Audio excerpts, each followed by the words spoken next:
অনেকেই মনে করেন ফ্ল্যাশ শুধু খুব দ্রুত দৌড়াতে পারে, কিন্তু তার গল্পটা আসলে অনেক মজার। ব্যারি অ্যালেন ছোটবেলা থেকেই বিজ্ঞান ভালোবাসতো, কিন্তু তার জীবনের সবচেয়ে বড় ঘটনা ঘটে যখন তার মা রহস্যজনকভাবে মারা যান। সেই ঘটনার জন্য তার বাবাকে দোষী সাব্যস্ত করা হয়। ব্যারি বিশ্বাস করত তার বাবা নির্দোষ, তাই বড় হয়ে সে একজন ফরেনসিক বিজ্ঞানী হয়, যাতে একদিন সে আসল সত্যটা খুঁজে বের করতে পারে। এরপরেই আসে সেই ঘটনাটি যা তার পুরো জীবন বদলে দেয়। একসাথে সে ল্যাবে কাজ করছিল, হঠাৎ একটি বজ্র ল্যাবের ভেতরে আঘাত করে। একই সঙ্গে বিভিন্ন রাসায়নিক পদার্থ তার শরীরের উপর পড়ে। দুর্ঘটনার পর ব্যারি কয়েকদিন অচেতন ছিল।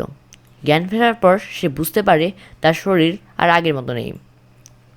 প্রথমে সে বুঝতেই পারেনি কি হয়েছে, কিন্তু একদিন দৌড়ানোর সময় দেখলো চারপাশের মানুষ যেন ধীরে চলছে, গাড়িগুলো খুব ধীর মনে হচ্ছে। তখন সে বুঝতে পারে তার গতি অবিশ্বাস্যভাবে বেড়ে গেছে। পরে জানা যায় এই দুর্ঘটনার ফলে ব্যারি স্পিড ফোর্স নামের এক রহস্যময় শক্তির সঙ্গে যুক্ত হয়েছে।